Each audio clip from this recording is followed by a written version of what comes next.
On May 22, 2011, a date now etched into the soul of the American heartland, the sky above Joplin, Missouri, began to bleed into a sickening, bruised palette of green and gray. It was the color of fear, a visual omen of an atmospheric war about to be waged on the ground. For the 50,000 residents below, the day was winding down. But for the atmosphere above, a perfect and terrifying storm was just beginning to awaken. Within minutes, a violent monster, an F5 tornado, would descend. This wasn't just any twister, this was the absolute peak of nature's fury, a vortex of wind spinning at over 200 miles per hour. It would grow to be nearly a mile wide, a rotating wall of debris and destruction so vast it could swallow 15 football fields side by side. As it tore through the heart of the city, it would carve a path of annihilation 6 miles long. In just 38 minutes, less time than a lunch break, it would unleash a level of devastation unseen in modern America, leaving behind the deadliest single tornado strike in over 60 years. It would claim 161 lives, injure over 1,000, and erase a third of the city from the map. This is not just the story of a storm. It's the story of the final, ordinary moments before chaos, the second-by-second struggle for survival against an unstoppable force, and the incredible resilience of a community that refused to be broken. This is the full story of the day Joplin faced nature's most terrifying power. Sunday morning began with the gentle hum of normalcy. It was May 22nd, a day of celebration.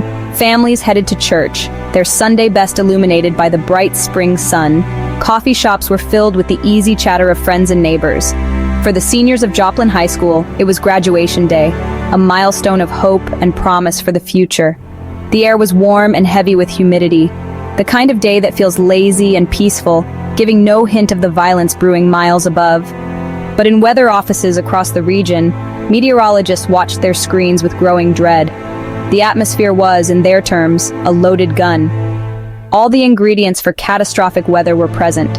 An unstable air mass, rich with moisture from the Gulf of Mexico, was colliding with a powerful jet stream. This created extreme wind shear, winds changing speed and direction with height, the key ingredient for rotation. The convective available potential energy, or CAPE, was off the charts, indicating explosive thunderstorm potential. They knew the conditions were not just ripe, they were perfect for something big. By 4:30 p.m., their fears took shape. A monstrous supercell thunderstorm, a rotating behemoth, was spotted on radar as it crossed the border from southeast Kansas into Missouri. Storm chasers racing towards the cell described a beautifully terrifying structure, a clear sign of its immense power. The first tornado warning for Joplin was issued at 5:17 p.m., giving residents approximately 24 minutes of lead time. But for many, a phenomenon known as siren fatigue had set in. In a region accustomed to storm warnings, the sound of sirens was often a cry wolf. Tragically, on this day, the wolf was at the door. At 5:41 p.m. it happened. The tornado touched down on the western edge of Joplin. It wasn't a gradual descent, it was an explosion. The funnel slammed into the earth and immediately began to grow, both in size and intensity. The sound was indescribable, not just the roar of a freight train, but a symphony of destruction, the shriek of twisting metal, the explosion of transformers, and the deep guttural groan of the earth itself. Winds surged past 200 miles per hour, instantly classifying it as an F5 on the enhanced Fujita scale, the highest, most catastrophic rating possible. This wasn't just wind, it was a scouring force, capable of stripping asphalt from roads and ripping homes from their foundations. It was now a mile-wide wedge of pure destruction, a churning cloud of earth, homes, and lives, and it was heading directly for the most densely populated part of the city. St. John's Regional Medical Center, a 7-story concrete and steel beacon of hope, took a direct hit. The building, which weighed an estimated 150,000 tons, was physically shifted 4 inches on its foundation. Inside, chaos reigned. Heroic nurses and doctors shielded patients with their own bodies as windows imploded, sending glass flying like shrapnel. In the pitch black, with the power gone and the emergency generators failing, they used the light from their cell phones to perform life-saving procedures, their training kicking in even as the world fell apart around them. The tornado continued its rampage. Schools, churches, businesses, gone in seconds. Entire neighborhoods were not just damaged, they were obliterated, flattened into unrecognizable fields of splintered wood and twisted metal. At a Home Depot, manager Mark Norton herded dozens of customers and employees to the back of the store, a final act of bravery that saved many lives but cost him his own. Families huddled in bathtubs and closets, listening as their homes were ripped apart around them, piece by piece, until they were left exposed to the screaming wind, praying for it to end. Yet even as the tornado roared, the spirit of Joplin roared back. Heroes emerged from the wreckage.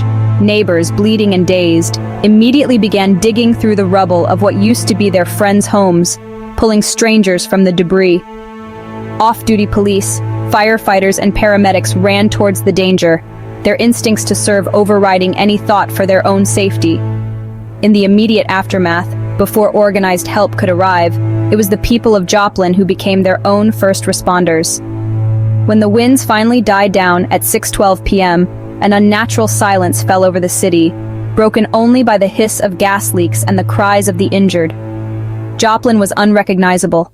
The path of the tornado was a wound carved into the earth, a landscape so alien that even lifelong residents were lost. In the end, 161 lives were lost, each one a story cut short. More than 1,000 people were injured, overwhelming the city's shattered medical infrastructure.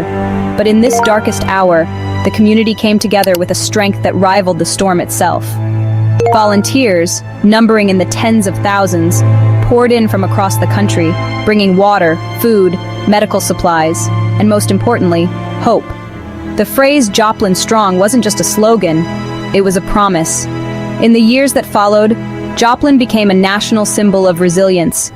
The recovery was a monumental task, not just of brick and mortar, but of healing a deep, collective trauma. The city didn't just rebuild what was lost, it built back smarter and stronger. The new Mercy Hospital was designed to withstand an EF5, a fortress of healing. New schools were constructed with reinforced safe rooms. The city became a living laboratory for disaster recovery, sharing its hard-won lessons with the world. Every year, survivors, first responders, and volunteers gather at the memorial. They don't just come to remember the terror and the loss. They come to honor the heroes, to celebrate the bonds that were forged in the wreckage, and to stand as a testament to how far they've come. They remember the darkness to appreciate the light that followed. This was the story of May 22nd, 2011, the day the sky fell, unleashing a power beyond comprehension. But it is also the story of the days, months, and years that followed. The story of how, from the deepest abyss of destruction and grief, the city of Joplin rose. The story of Joplin is a powerful reminder of both nature's fragility and humanity's unbreakable spirit. If you believe these stories of survival, loss, and resilience should never be forgotten, share this video with others and subscribe for more true stories that testify to the strength of the human heart.